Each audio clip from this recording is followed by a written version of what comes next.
Vamos lembrar, né, gente? O que está acontecendo aqui? Nós estamos estudando 1 de João porque nós cremos que esse livro ele contém verdades que podem transformar o meu casamento. Tá?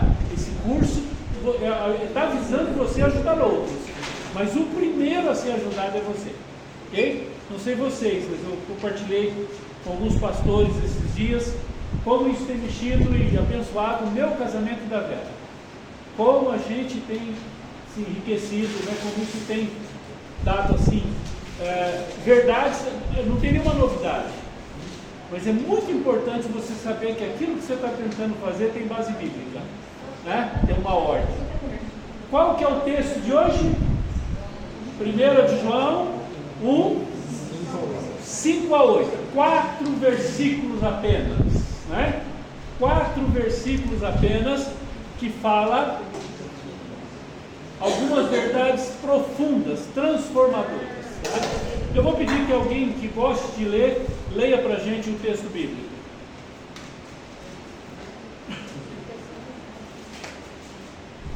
1 de João 1, de 5 a 8. Qualquer um. Ou uma, né? Inclusive está em inglês.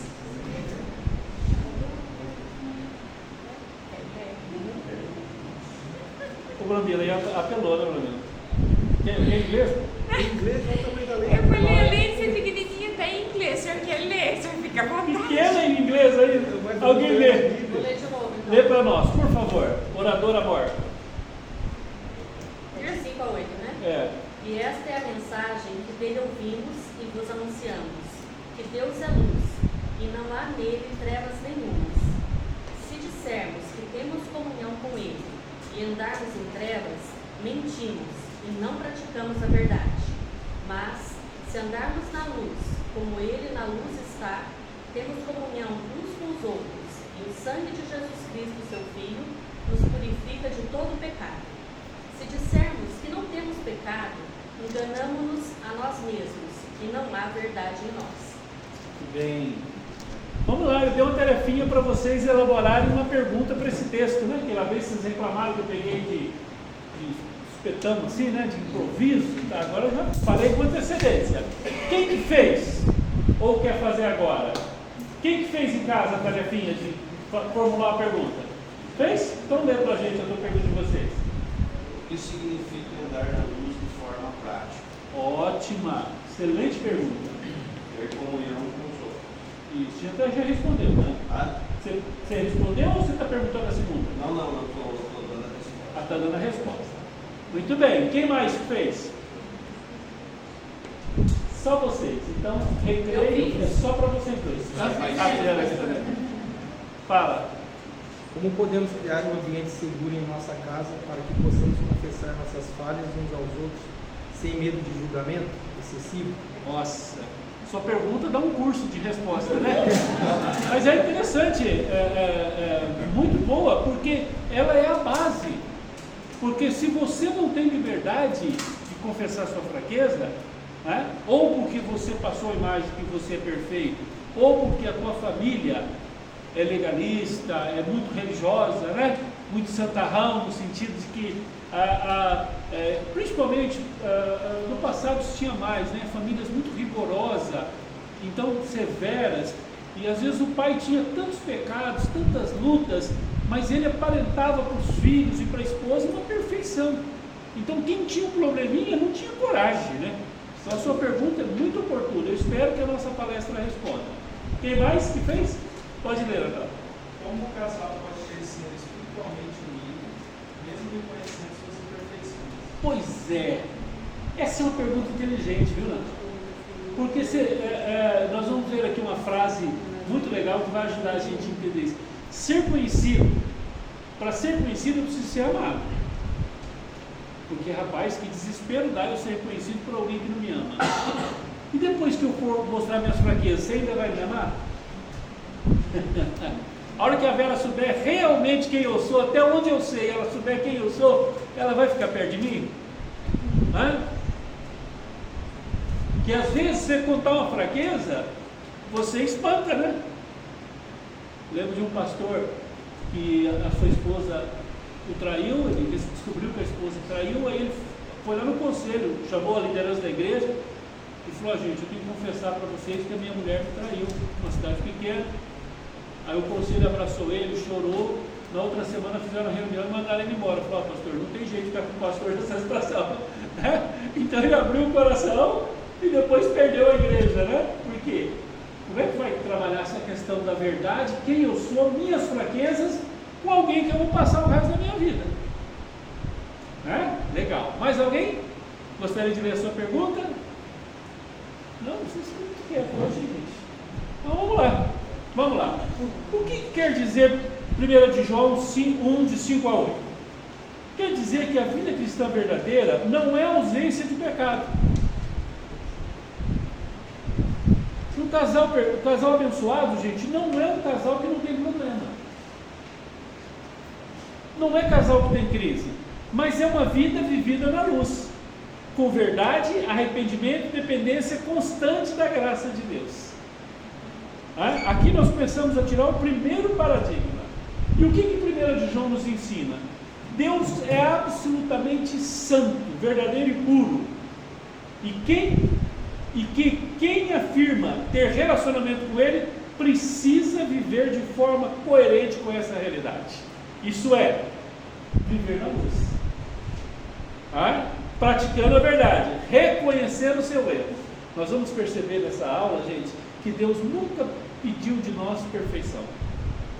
Não tem um texto na Bíblia que Deus pede perfeição. O que Deus quer de nós é a verdade. O que nos torna candidatos da graça não é a falta de erro, mas é a sinceridade, a verdade. Isso se aplica diretamente ao casamento. Esse texto também, no verso 5 especialmente, nos ensina que Deus é luz. Deus é totalmente santo, nele não existe pecado, mentira ou nada escondido, nada expulso. Não há uma sombra de uma dúvida, nada no caráter de Deus. E isso define o padrão da vida cristã e, por extensão, os nossos casamentos. Esse texto nos convida a praticar a verdade do verso 6. Não basta dizer que tem comunhão com Deus, é necessário viver de forma compatível com essa comunhão. O texto diz assim, quem mente vai para as trevas, quem faz coisa errada vai para as trevas, quem faz coisa certa vai para a luz. Não, quem faz coisa errada vai para as trevas, mas quem pratica a verdade vai para a luz. Você está entendendo? Isso é muito importante da gente compreender e ter isso muito claro para a gente. Quem é que vive em pecado consciente, escondido ou negado? Vive em contradição espiritual, rompe a comunhão real com Deus e vive uma fé apenas declarada, apenas falada. Ok? Andar na luz. Eu vou mandar esse arquivo para vocês, tá, gente? Como sempre mandar. Andar na luz significa viver em transparência diante de Deus, viver em verdade nos relacionamentos, permitir que Deus trate continuamente o nosso coração. Resultado disso: comunhão verdadeira com Deus, comunhão verdadeira com as pessoas, purificação contínua pelo sangue de Cristo. Dá uma olhadinha nesse cartaz aí, vê se ele consegue comunicar para você. Você está aí, Você tem dois caminhos para você seguir dentro do seu casamento.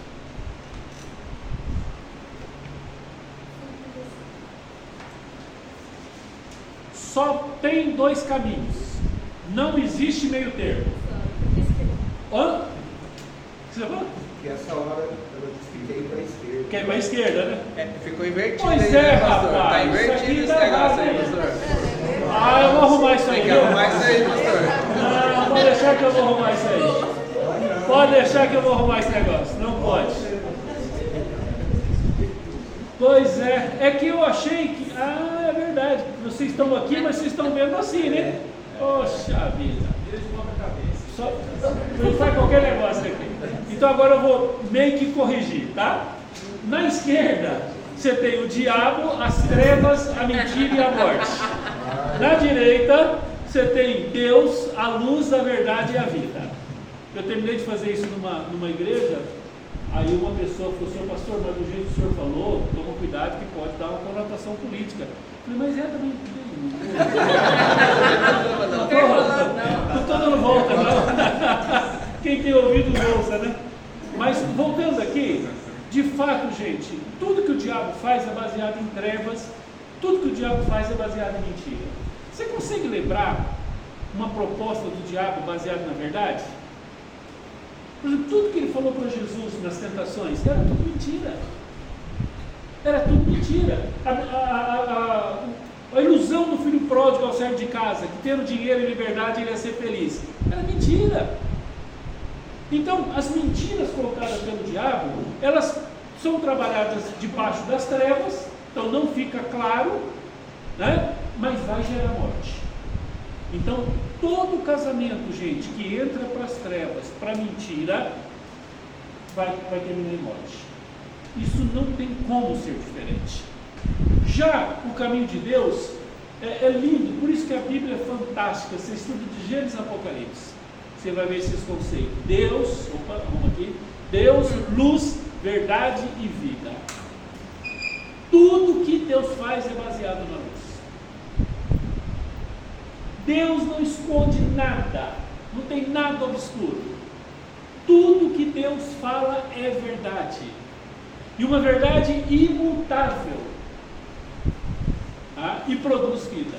Então, o seu casamento, você tem que entender isso. Você quer um caminho de bênção e comunhão ou um caminho de destruição e separação? Agora, não tem meio termo, tá? Pastor, a gente não está bem no caminho aí da verdade, mas também não está muito lá não. Não, isso não existe. Tá bom? Isso não existe. Vamos lá. Isso aqui tudo era para falar hoje, ó.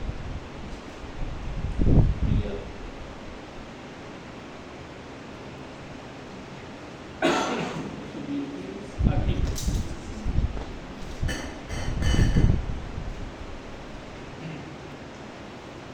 Vocês vão ver que a gente vai acabar repetindo algumas questões. A 1 de João 1, 5 a 8. Verdade ou mentira? 2 caminhos para o seu casamento. Qual o objetivo dessa palestra, gente? Mostrar que um casamento saudável espiritualmente depende de viver na luz de Deus. Depende. Isso aqui é uma condição, os advogados aqui sabem, sine qua non. Não tem negociação. Não tem negociação. É uma necessidade, ele depende de viver na luz. Você quer ter um casamento bem-sucedido? Tem que ter luz, tem que ter verdade, tem que ter Deus para poder ter vida. Tá certo? Com a graça, transparência e confissão e dependência da graça de Deus. Todo casamento vive entre 2 caminhos: caminho de luz, verdade, comunhão e vida; caminho de trevas, mentira, culpa e afastamento. Comunhão com Deus afeta diretamente os nossos relacionamentos. Não tem como. Os seus relacionamentos é reflexo da tua vida com Deus. A qualidade do seu casamento é um reflexo da tua vida com Deus. É impossível você estar bem com Deus e estar mal com a tua esposa ou com o teu marido. É impossível você ter um bom relacionamento com Deus, com a igreja, aí é pior ainda. Aí você é um candidato a fariseu. Aí você está nos trilhos do farisaísmo. Tá? Deus é luz. Qual é o padrão? Santidade, verdade, pureza moral e transparência. Vamos aplicar isso. Relacionamento sem segredos, destrutivo, verdade emocional e espiritual, coerência entre fé e prática. Aqui nós já estamos começando a triturar um pouco mais para você, picar um pouco mais para você entender o que significa isso. Tá? Casais que têm segredos, confidência com gente de fora, coisas que você fala mais com o pessoal de fora do que de dentro. O que é um casamento na luz? Conversas honestas, perdão real, vida espiritual ativa, transparência financeira, emocional e espiritual.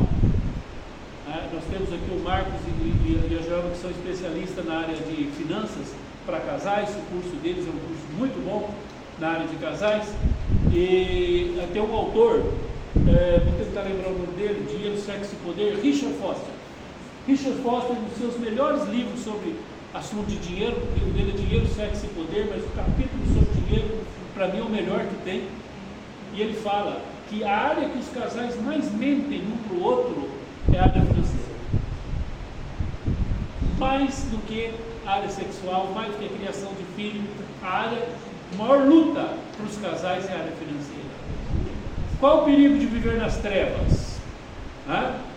Se dissermos que mantemos comunhão com Ele, andamos nas trevas. Você fala, Deus, eu estou contigo, mas meu casamento está arrebentado. Que é a primeira instância, né? Ok?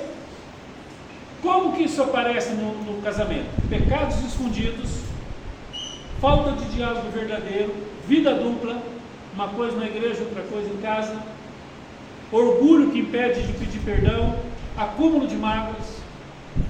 Gente, se você não trilhar um caminho da sinceridade, da verdade, você entra no caminho da hipocrisia. Deixa eu explicar uma coisa bem simples para vocês aqui, fácil de entender. Todo casal, quando eles se casam, logo no começo do casamento, na lua de mel, pega o namoro e a lua de mel, ali, o casal vive uma fase que nós chamamos de inocência. Tá? Não é inocência moral, ninguém é inocente, né? Moralmente, né? Do ponto de vista sexual, mas são inocentes em relação um ao outro. O que o inocente faz? O que uma criança faz inocente, né? Ela acredita em tudo. Então ela acredita que o homem é bom, acredita que a mulher é realmente alguém que vai cuidar da casa, e eles acreditam muito no outro, tanto que casa. Porque se não acreditasse, não casava, né? Só que começa a conviver, exatamente a pergunta do Natal, as fraquezas começam a aparecer, os defeitos começam a aparecer, coisa que no namoro você escondia, casado você não consegue, está dormindo na mesma cama, usando o mesmo banheiro, usando a mesma panela, a mesma cozinha, e aí você está numa bifurcação. Ou você entra para o caminho da verdade, que produz maturidade, ou você entra no caminho da mentira e do falta de tratamento, você entra pelo caminho do cinismo. Todo casal chega num período que ele vai se tornar ou um casal maduro ou um casal cínico. O que é o cínico? É o que não acredita em nada. Não acredita mais no casamento, não acredita mais um no outro, não tem mais paciência, não tolera, já trata mal. Está cometendo com a Vera casais que começam a tratar mal um ao outro, com brincadeira, com piadas. Sempre um dia eu estava vendo na internet um casal que chama o outro, chama de cadela. Ô cadela, faz não sei o quê, né? Ou dona encrenca, ou não sei o quê, ou o velho, o gagá, né? Então esse caminho, gente, é caminho que quando as fraquezas apareceram, não houve verdade. Nós vamos presenciar que a verdade, ela tem o poder transformador. As trevas no casamento, irmãos, elas não começam grandes. Ninguém chegou para a esposa que amava e disse sua cadela, direto, como esse rapaz, né? Começa com o quê? Silêncio. Eu queria que mais para frente, quem sabe a gente dá um tempo maior para a Vera falar sobre como que o silêncio fere dentro do casamento. Como o silêncio é perigoso. Se você é o tipo de pessoa que explode, está errado, mas é menos mal do que você que se cala, que engole, que não fala, que ofende, machuca o outro com o teu silêncio. Outra coisa são mentiras pequenas. O que é uma mentira pequena? Não é mentira, mas também não é verdade. É mentira. Distanciamento emocional e falta de perdão. Aqui começa o processo de esfriamento do relacionamento. 3 verdades ou 3 passos sobre a mentira. E esse texto mostra isso para a gente. Você percebe nesse texto, só que a gente vai ter que olhar um pouquinho antes, um pouquinho depois, o 6, o 8 e o 10. Aqui são os 3 passos de um mentiroso. Todo mentiroso passa por essa escola. Primeira matéria, segunda matéria e terceira matéria. Na primeira matéria ele mente. Mente para a esposa ou mente para o marido. Aqui nós estamos aplicando. Na segunda ele mente para si mesmo. E na terceira ele chama Deus de mentiroso. Como é que acontece isso? Vamos lá? Verso 6. Mentimos para o outro, criamos uma imagem espiritual falsa, escondemos quem realmente nós somos, vivemos aparência em vez de verdade. Mentir, gente, não é só dar uma informação. Se você passa uma impressão daquilo que você não é, você está mentindo. Então, o primeiro caminho do mentiroso é contar uma mentira, ou de forma verbal, ou de uma outra forma. Segundo, e aquilo esconde aquilo que nós somos. Tá? Então, agora, a relação da mentira é você mentindo para o outro.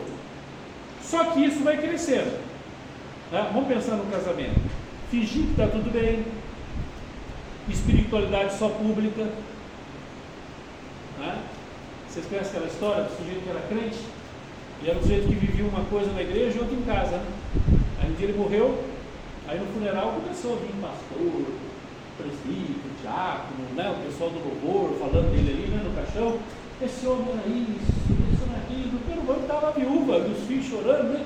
Esse homem era honesto, esse homem era um amor. Aí daqui a pouco a viúva pegou, deu uma desconfiada e falou: filho, vai lá ver se é teu pai mesmo, porque eu acho que nós estamos no velório errado. Acho que nós estamos no velório errado aqui, né? O teu pai não é tudo isso que estão falando dele aí não, né? Porque esse é um perigo, né? Muito grande. Falta de transparência emocional e espiritual. Não abrir o coração. O primeiro nível de mentira é social, manter uma máscara. O segundo nível, aqui já é um pouco mais complicado. Alguém leu o verso 8, só para a gente ir lembrando. O verso 8, alguém lê? Qualquer pessoa, lê para a gente o verso 8. Se dissermos que não temos pecados, estamos nos enganando e não há verdade em nós. Bom, o segundo estágio, gente, ele é mais complicado, porque aí você já está começando a acreditar na tua mentira. Você é a primeira vítima do teu pecado. Você começa a achar que é verdade. É o auto-engano espiritual. Justificamos nossas atitudes. Você vai dizer: Paulo, como é que é isso? Você já viu aquela pessoa que nunca está errada? Você conhece alguém assim? Olha no espelho para ver se não é você não. Vai que é, né? Sabe aquela pessoa que nunca está errada? Sempre tem uma justificativa para os seus erros? Está tão evidente, né? Aliás, falando nisso, gente, os nossos pecados são muito mais evidentes do que a gente pensa, viu? Todo mundo já percebeu, só a gente que não. E a gente tenta esconder. Nós perdemos a sensibilidade do pecado. Eu lembro de um depoimento de um pastor, um arrependimento. Ele roubava dinheiro da igreja, roubou muito dinheiro da igreja, desviava os dízimos.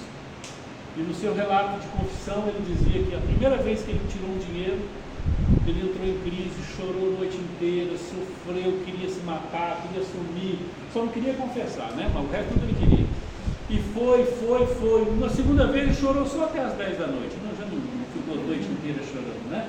Na terceira ou quarta já nem chorava mais e daqui a pouco a coisa vai ficando normal. Então nós podemos entrar nesse processo de mentir para nós mesmos.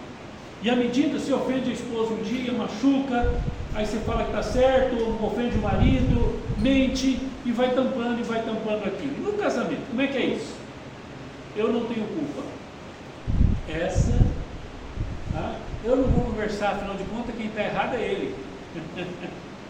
Eu sou assim mesmo. Você casou comigo, você sabia que eu era assim. Eu sou assim. Eu não sou grosso, é meu jeito. Eu não sou desorganizado, eu sou prático. Eu não sou pão duro, avarento, eu sou uma pessoa econômica. Ou então você começa a transferir responsabilidade para o cônjuge. Eu só faço isso porque você faz isso. Nesse processo você já está acreditando na mentira. Nesse passo aqui, a mentira já te pegou. Nível de mentira interno. Acreditamos na própria mentira, sinceramente enganado pelo pecado. Chamamos Deus de mentiroso. Aqui já é o estágio terminal do mentiroso. Veja, ele contou mentira, ele acreditou na mentira, agora Deus está mostrando que ele está mentindo. Ele diz: bom, se eu falei a mentira e se eu acho que é mentira e Deus está falando, só tem uma resposta: Deus é que é mentiroso. Olha o verso 10, alguém lê o verso 10. Vamos estudar semana que vem, mas só para citar. Alguém lê. Se dissermos que não temos cometido pecado, fazemos-lo mentiroso, e a sua palavra não está em nós. Ó Deus, o negócio é o seguinte aqui, eu não estou errado. Já falei para minha mulher que eu não estou errado. E o senhor continua falando, eu acho que eu errado até o senhor. Estão entendendo como que é esse degrau? No casamento, né? Desculpa, deixa eu voltar aqui só, né? Nega a avaliação de Deus, rejeita a palavra, endurece o coração. Quer dizer, Paulo, como é que eu sei quando eu estou nisso aqui? Se você pensar, qual foi a última vez que você se arrependeu? Ah, faz muito tempo. Então, de duas uma. Faz muito tempo que você não peca? O que eu acho difícil, né? Ou você está se perdendo aí nesse processo. No casamento, não aceita a correção bíblica. Tem uma mensagem que Deus nos deu, que é um texto maravilhoso, uma pregação que está na internet minha, que é Coração Ensinável. Eu ouço essa mensagem e fala muito no meu coração sempre. Você é uma pessoa corrigível? Você é uma pessoa que quem está perto de você tem liberdade de corrigir você? Você é uma pessoa que aceita a correção? Quando alguém se dirige a você, como é que você reage?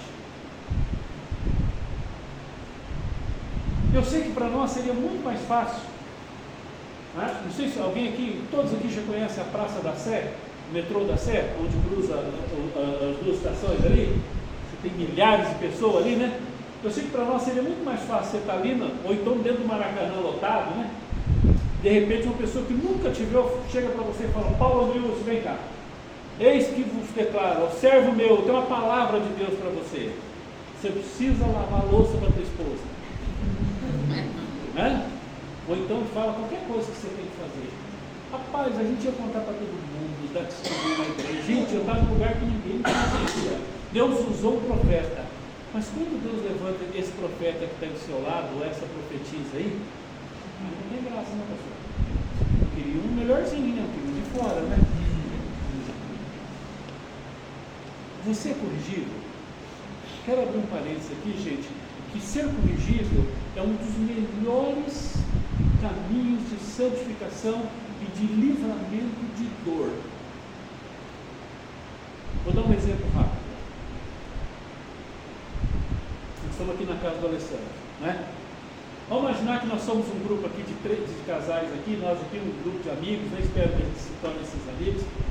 De repente o Alessandro começa a fazer alguma coisa errada, alguém chega uma notícia, ó, o Alessandro está entrando por um caminho e tal. Aí o Brandilo chega para mim e fala: pastor Paulo, você está vendo o Alessandro e tal? Estou vendo. E aí?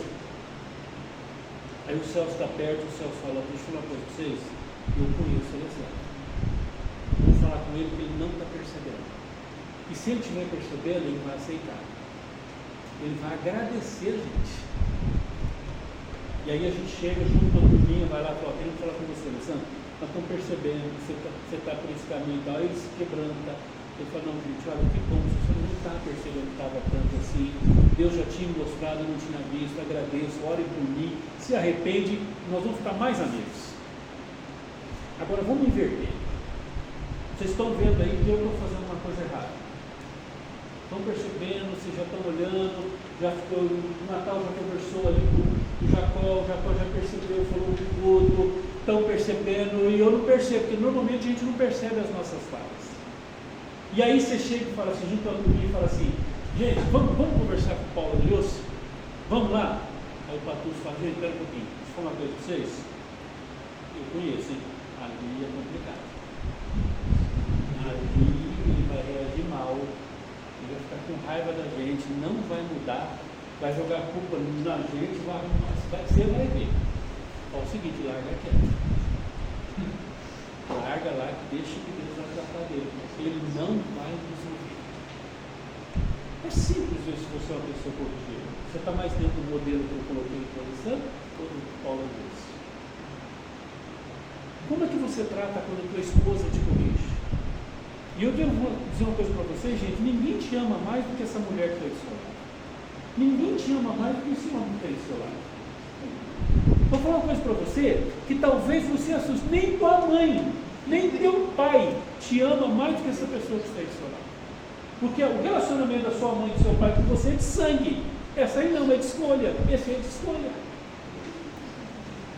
Então, eu lembro um dia que Deus tratou isso na minha vida. Todas as vezes que a Vera vinha me corrigir, eu tinha uma reação. Gente que é bom de argumento, diz que quem é bom de argumento é ruim de arrependimento. Os advogados, professores e pastores estão ralados aí nessas horas, né? Então, eu lembro que a Vera vinha, eu falava, eu retrucava, não, mas não é assim. Eu vi que ela ficava frustrada. Eu achava que a Vera queria acabar com a minha vida. Essa mulher veio para me destruir. Eu reagi assim. Até que Deus ministrou o meu coração e um dia nós tivemos um tempo de quebrantamento maravilhoso. E Deus mostrou que ninguém me ama mais do que essa mulher. Ninguém ama essa mulher mais do que eu. Então, quando a gente fala alguma coisa, pode ser até que você está errado com o que você está falando. Mas a sua motivação é agora. O seu desejo é que ele melhor, é que ele é melhor. É diferente de uma crítica do mundo. Então, quando alguém começa a entrar por esse processo de mentira, ele não aceita a correção. Qual foi a última vez que Deus falou com você na palavra? Porque Deus fala na palavra, irmãos. O culto, todo culto, Deus fala na palavra. Se você é aquele tipo que, poxa vida, que pena que o Brambila não veio hoje, nossa, isso aqui ia ser certinho. Se a Vera estivesse aqui hoje, puxa, perdeu, eu vou gravar e vou levar para ela. Isso aqui era para a Alessandra, isso aqui, olha, isso aqui eu lembrei, como eu lembrei de você, mas nunca lembrei dele. Nunca é para eles. Nunca você chega num culto e diz assim, Senhor, se não viesse ninguém aqui, só eu, essa palavra é para mim, eu preciso mudar. Pastor, Pois não? Só um segundo que eu virar a fita aqui. Vira a fita aí. VHS. Quem deu risada entregou a idade aí.